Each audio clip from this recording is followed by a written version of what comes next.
During her brief courtroom appearance today, Mrs. Downs offered no protest of the petition to place her children in the protective custody of the doctors and the hospitals providing their medical care.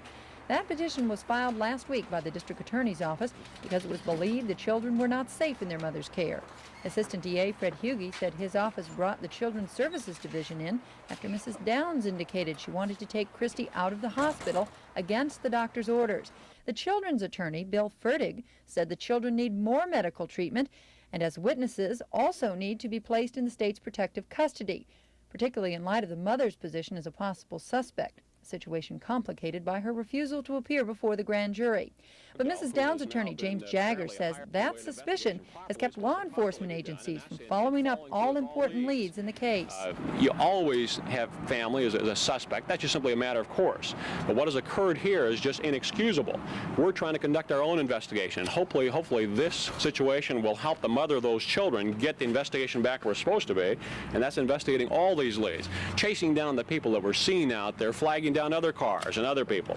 Jagger didn't contest the need for medical custody of the children, but he wanted the CSD removed from the case. He says they're too close to the DA and that their primary caseworker is biased. He also says that questioning of Christy has led to her physical deterioration. Jagger claims he and the family actually initiated the custody petition, a statement flatly rejected by DA Pat Horton.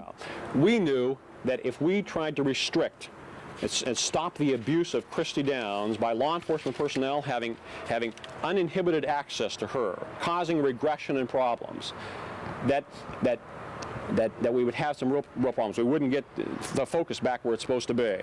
We knew that the best way to get focus is to restrict their access to Christy Downs. That's a bunch of hogwash. We're going to do our job, and we're going to do it regardless of what defense attorneys for anyone has to say or their allegations. And we're going to clear this case, and the guilty person's going to go to jail. And that's just the name of that game. The children's father, Stephen, also attended today's hearing. He wants to ensure the continued involvement of the CSD, and he wants some kind of future custody arrangement to include him. There are conflicting stories about what Christy Downs said she saw that night. One side claims she saw no male stranger. The other says she doesn't know what happened at all. And all agree her testimony will be critical in the case, but at this point, the focus is getting a very sick little girl back on her feet again. In Eugene, B.B. Krause reporting for Eyewitness News.